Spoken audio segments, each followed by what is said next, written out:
Hello student, welcome back to my channel Samrat academy. Student, मेरा नाम है आकाश और यह वीडियो आप लोगों के लिए बहुत ही ज़्यादा इंपॉर्टेंट है। जितने बच्चे 2023 बोर्ड एग्जाम की तैयारी कर रहे हैं उनके लिए वीडियो इंपॉर्टेंट है, क्योंकि मैं इसमें आप लोगों को मैथ के very very most important question बताने वाला हूं। ठीक है, वो प्रश्न जो कि आपके एग्जाम में 100% आएगा, ये गारंटी है। ठीक है, बस इन प्रश्नों को अच्छे तरीके से आप तैयार कर लो और प्रैक्टिस करके एग्जाम में पहुंचो। मेरे प्यारे विद्यार्थी, वीडियो को लाइक नहीं किए तो बस लाइक कर दीजिए और चैनल पर नए हैं तो चैनल को सब्सक्राइब कर लीजिए, क्योंकि डेली वीडियोस आप लोगों के लिए आ रही है। हर एक सब्जेक्ट की टारगेट आप लोगों का इस बार 95% रखकर तैयारी कराया जा रहा है। हर एक सब्जेक्ट की डेली वीडियोस आती है। ठीक है, तो चलिए यहाँ मैथ के मोस्ट इंपोर्टेंट क्वेश्चन देखते हैं जो कि एग्जाम में आने वाले हैं। उसकी प्रैक्टिस अच्छे से करके जाना। मैथ में बहुत लोगों को डर लग रहा था कि मैथ मेरा छूट जाएगा, तो ऐसा कभी नहीं हो सकता है मेरे रहते हुए। यहाँ पे मैं जो जो प्रश्न आप लोगों को बताऊंगा अच्छे तरीके से बस कवर करते जाइए, और वहां से एक भी प्रश्न आप लोगों को एग्जाम में छोड़ के नहीं आएंगे। देखिए, यह प्रश्न आप लोगों का बनना तय है। ठीक है, आपको एक प्रश्न यहाँ से जरूर पूछेगा कि अभाज्य गुणनखंड विधि से एचसीएफ और एलसीएम कैसे ज्ञात करें। देखिए, आप क्या कीजिए ना, इस सवाल को जो क्वेश्चन है उसको रटने की कोशिश मत कीजिए, उसके कंसेप्ट को समझने की कोशिश कीजिए। जैसे मैं प्रश्न लिया और इस प्रश्न में आपको बता रहा हूं कि एचसीएफ कैसे निकलेगा और एलसीएम कैसे निकलेगा, वो भी किस विधि द्वारा, तो अभाज्य गुणनखंड विधि द्वारा। तो आप इसका तरीका सीखिए, आप इसका मेथड सीखिए। इसके आधारित पे जितने भी क्वेश्चन आएंगे सबको आप कर जाओगे, अगर इसका मेथड सीख लेते हो तब। रटने से नहीं होता, मैथ को रटना ही जाता है, समझ आ जाता है। ठीक है, जैसे में यह प्रश्न है कि संख्या 6 का 72 120 का अभाज्य गुणनखंड विधि से एचसीएफ और एलसीएम ज्ञात करना है ना। तो सिंपल मैं आपको बताता हूँ कैसे ज्ञात करते हैं। जब भी आ जाए तो सबसे पहले आप क्या कीजिए कि यह 6 का आप अभाज्य गुणनखंड के रूप में तोड़ लीजिए, और अभाज्य गुणनखंड के रूप में एलसीएम से टूटता है, सबका एलसीएम ले लीजिए। इसका लेंगे तो 2 तिहाई 6 और 3 एकम 3। ठीक, इसी तरह अगर मैं 72 का एलसीएम लेता हूँ, उसको अभाज्य गुणनखंड के रूप में तोड़ता हूँ, तो 2 से कटाऊंगा तो हो जाएगा 36, फिर 2 से कटाऊंगा तो हो जाएगा 18, फिर 2 से कटाऊंगा तो हो जाएगा 9। इसके बाद हम 3 से कटाएंगे तो 3 तिहाई 9, फिर 3 एकम 3 हो जाएगा। ठीक है, कोई दिक्कत नहीं होना चाहिए। इसी तरह 120 है तो 120 का हम अभाज्य गुणनखंड के रूप में तोड़ेंगे, तो इसे एचसीएफ निकालेंगे तो 2 से कटाएंगे। ठीक है, एलसीएम बस निकालना होता है, एलसीएम निकालिए, अभाज्य गुणनखंड के रूप में टूट जाएगा। तो 2 से कटाएंगे तो 60 बार में, 2 से कटाएंगे तो यहाँ पे 30 बार में, 2 से कटाएंगे तो यह 15 बार में, 3 से कटाएंगे तो यह 5 बार में, और 5 से कटाएंगे तो यह। तो सबसे पहले जो संख्या दिया रहेगा ना उसका एलसीएम निकाल लीजिए इस तरह। ठीक है, इसके बाद आप लोगों को यहाँ नंबर को लिखना है। जैसे में आपका 6 का एलसीएम निकला है 2 गुणे 3, इसका मतलब 2 पे पावर भी 1 है और 3 पे पावर भी क्या है आपका 1 ही है। इसके बाद आपको लिखना है 72, तो 72 का निकाले हैं तो यहाँ पे 1 2 3, 2 जो है 2 पे पावर 3 हो जाएगा, और आपका 3 2 बार है तो इसलिए 3 पे पावर क्या हो जाएगा 2 हो जाएगा। इसके बाद 120 का जो अभाज्य गुणनखंड के रूप में तोड़े हैं, तो 2 कितने बार आया है 3 बार, तो हो जाएगा 2 पे पावर 3 अगुड़े 3 पे पावर 1 अगुड़े 5 पे पावर 1 हो जाएगा। ठीक है, इतना आपको पहले काम करना है। जब इतना हो जा रहा है तो आप देखिए हम सबसे पहले निकालने वाले हैं एलसीएम। एलसीएम कैसे निकलता है, रूल याद कर लिए। एलसीएम में क्या होता है कि जितने भी आप तीनों में जितने भी अभाज्य गुणनखंड है उसको आप लिखिए। तो अभाज्य संख्या कौन कौन सी अभाज्य गुणनखंड है, एक 2 है, एक 3 है और एक 5 है। इसके अलावा कोई संख्या दिख रही है क्या आपको? नहीं, एक 2 दिख रहा है, एक 3 एक 5। तो 2 को लिख लीजिए, गुणे आप 3 को लिख लीजिए और किसको 5 को लिख लीजिए। एलसीएम में सभी अभाज्य गुणनखंड को लिख देते हैं और उनकी बड़ी घात लेते हैं, घात उनकी बड़ी लेते हैं। जैसे 2 की बड़ी घात क्या है 2 पे पावर 3 है, 3 की बड़ी घात क्या है 3 पे पावर 2 है, और 5 की बड़ी घात तो 1 ही है। बस 2 पे पावर 3 का मतलब 8, 3 पे पावर 2 का मतलब 9, और 5 पे पावर 1 का मतलब 5। तो कितना हो जाएगा 8 5 40, 40 9 360। यही हो गया आपका एलसीएम। यही तरीका होता है एलसीएम निकालने का मेरे प्यारे विद्यार्थियों, अभाज्य गुणनखंड विधि से। ठीक, अब हमें ज्ञात करना है एचसीएफ। तो एचसीएफ में क्या होता है, देखिए एचसीएफ में बस ये काम करना है कि अभाज्य गुणनखंड लेते हैं, लेकिन उभयनिष्ठ अभाज्य गुणनखंड जो तीनों में हो। ठीक है, जो तीनों में हो उसको हम लेते हैं। देखिए 2 इसमें है, 2 इसमें भी है, 2 इसमें भी है, तो हम क्या करेंगे 2 को ले लेंगे। ठीक, 3 इसमें भी है, 3 इसमें भी है, 3 इसमें भी, और 3 को हम ले लेंगे। 5 तो लेंगे नहीं क्योंकि इन दोनों में 5 है नहीं। तो जो कॉमन मिलता है उसको हम ले लेते हैं और उनकी घात सबसे छोटी लेते हैं। जैसे 2 की सबसे छोटी घात क्या है, 2 पे पावर 1। 3 की सबसे छोटी घात 3 पे पावर 1 है बस। तो ये हो जाएगा आपका 2 एकम 2 और गुणे 3 एकम 3, 2 तिहाई 6। ये आपका एचसीएफ निकल गया। यही तरीका होता है आप लोगों का अभाज्य गुणनखंड विधि से एलसीएम और एचसीएफ निकालने का। ठीक है, कोई भी नंबर दे देगा तो आप सबसे पहले उसका अभाज्य गुणनखंड के रूप में एलसीएम द्वारा उसको तोड़ के इस तरह रूप में लिख लीजिए, एलसीएम निकाल दीजिए, एचसीएफ निकाल दीजिए। एलसीएम में क्या होता है, सभी अभाज्य गुणनखंड लेते हैं, सबकी बड़ी घात लेते हैं। और एचसीएफ में क्या होता है कि उभयनिष्ठ अभाज्य गुणनखंड लेते हैं जो सब में कॉमन मिले और सबसे छोटी घात लेते हैं। तो रटने वाली चीज थी क्या, बस कंसेप्ट क्लियर करना था। कंसेप्ट क्लियर है तो इसके बेस पे जितने क्वेश्चन आएंगे आप आसानी से इसको लगा पाओगे। लेकिन एक क्वेश्चन फिक्स है, आएगा जरूर अभाज्य गुणनखंड विधि से एचसीएफ और एलसीएम निकालने का। चलिए पहला प्रश्न क्लियर हो गया ना, कोई दिक्कत नहीं होनी चाहिए। अब हम बढ़ेंगे दूसरे प्रश्न की तरफ जो कि एग्जाम में ज्यादातर आता है क्वेश्चन। चलिए देखिए क्वेश्चन नंबर दूसरा। यह प्रश्न एग्जाम में सबसे ज्यादातर एक टाइप यहां से मिलेगा। इस क्वेश्चन को भी रटना नहीं है, इस क्वेश्चन को भी आपको रटना नहीं है, बस इसके तौर तरीका को समझना है, इसके मेथड को समझना है। इसके बेस पे जितने क्वेश्चन आएंगे सब कर डालोगे, बस तरीका को समझिए। तरीका क्या कह रहा है, कह रहा है के किस मान के लिए निम्न रैखिक समीकरणों के युग्म के अपरिमित रूप से अनेक हल होंगे। अब यहां हमें के का वैल्यू निकालना है और कह रहा है कि ये 2 चर वाले रैखिक समीकरण है। ठीक है, युग्म है, ये पहला समीकरण, ये दूसरा समीकरण। और यहाँ पे एक शर्त दिया है कि इसके जो हल होंगे ना वो अपरिमित रूप से अनेक हल होंगे। तो अपरिमित रूप से अनेक हल होने की क्या शर्त होती है, आपको मालूम है, पढ़ा है आपने सिलेबस, कि अपरिमित रूप से जब अनेक हल होता है तो उसकी कंडीशन यह होती है कि तीनों बराबर हो जाता है। मतलब a1 बटा a2 जो है ना वो बराबर हो जाता है किसके, b1 बटा b2 के बराबर हो जाता है, और यह बराबर हो जाता है c1 बटा c2 के। बस यह बात आपको याद होना चाहिए। जब आपको अपरिमित रूप से अनेक हल दे तो ये तीनों आपस में क्या हो जाते हैं, बराबर। यह आपको मालूम होना चाहिए, तभी सवाल लगेगा, अन्यथा सवाल नहीं लग पाएगा। ठीक है, तो अपरिमित रूप से अनेक हल का आप लोगों का कंडीशन ये होता है कि तीनों बराबर होता है। हमें के का वैल्यू पूछा है, सबसे पहले हम, ये आपका पहला है समीकरण, ये आपका दूसरा है। तो पहले में आपका a1 b1 c1 निकलेगा, दूसरा में a2 b2 c2 निकलेगा। तो पहले निकाल लीजिए, फिर यहाँ पे रख दीजिए, के का वैल्यू ऑटोमेटिक आ जाएगा। बस यही रूल होता है और कुछ नहीं होता है। मेन डिपेंड करता है कि अपरिमित रूप से अनेक हल पूछा है कि कोई हल नहीं पूछा है कि एक अद्वितीय हल पूछा है। ठीक है, बस ये फर्क पड़ता है। तो चलिए पहले हम पहले समीकरण से a1 b1 c1 निकालते हैं। तो यहां से a1 बराबर आपका क्या हो जाएगा, k, और b1 बराबर क्या हो जाएगा आपका 3, और c1 बराबर हो जाएगा माइनस के माइनस के 3। इसी तरह नीचे वाला से आपका a2 निकल जाएगा, a2 बराबर 12, और b2 बराबर क्या आ जाएगा आपका k, और c2 बराबर माइनस के आ जाएगा। ठीक है, और यहाँ पे बस रख देना है। ठीक है, आपको चलिए रखते हैं a1 मतलब k अब बटे a2 मतलब 12 बराबर b1 मतलब 3 और b2 मतलब k, फिर बराबर c1 माइनस के माइनस के 3 और बटे में c2 माइनस के।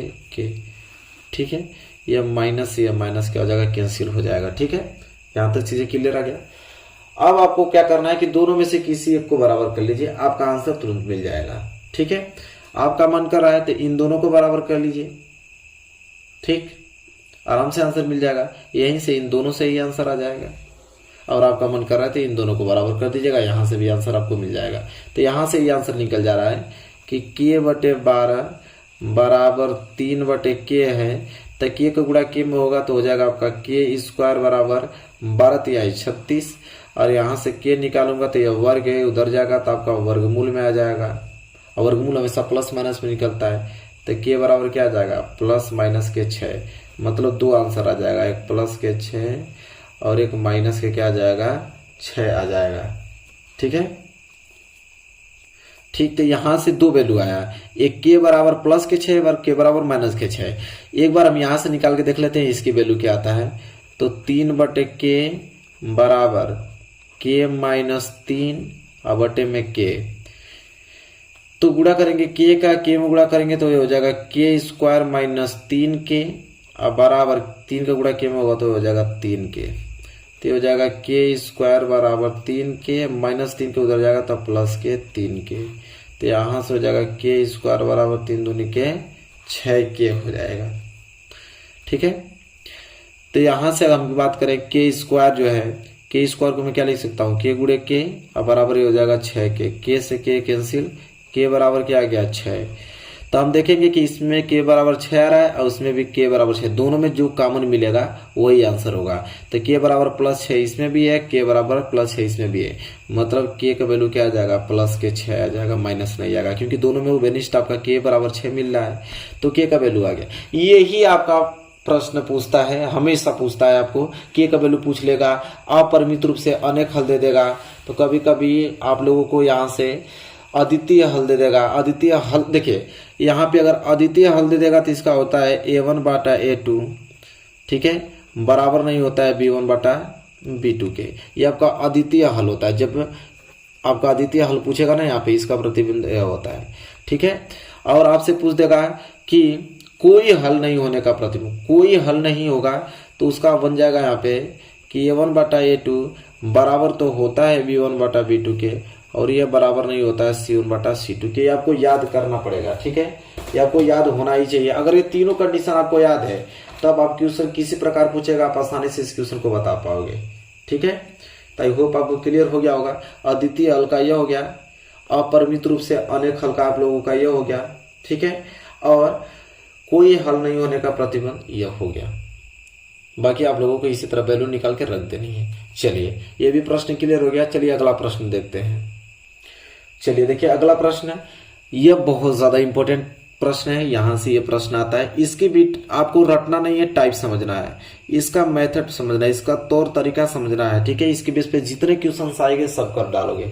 ठीक है, कह रहा है कि एक भिन्न 1/3 हो जाती है। सवाल को समझने की कोशिश कीजिएगा आप लोग। एक भिन्न 1/3 हो जाती है जब उसके अंश में 1 घटाया जाता है और यह 1/4 हो जाती है जब हर में 8 जोड़ दिया जाता है। भिन्न ज्ञात कीजिए।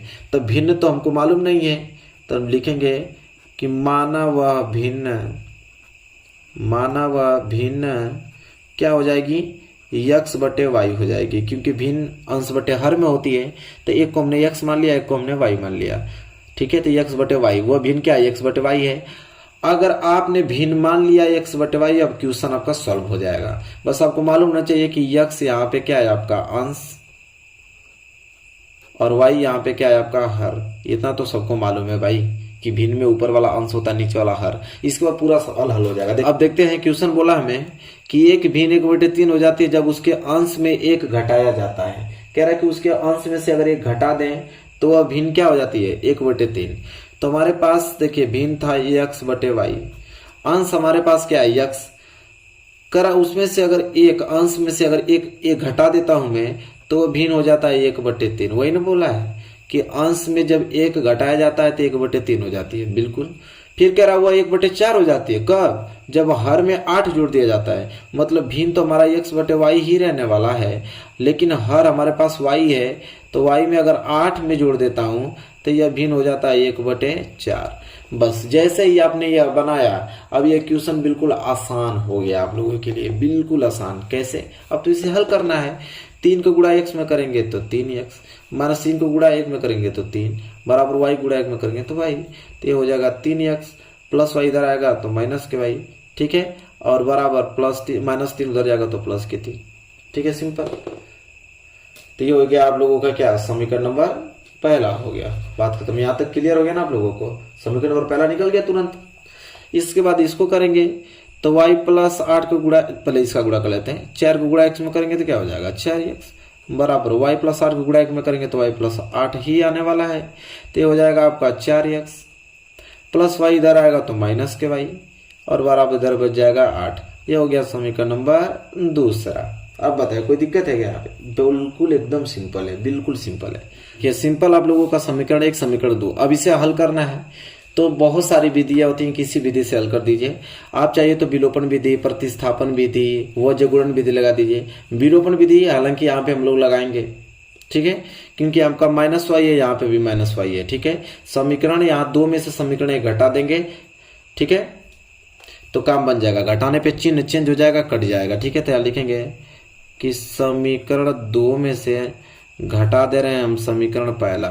ठीक है, तो समीकरण 2 हमारे पास क्या है, 4x माइनस के वाई बराबर के 8, ये समीकरण दूसरा है।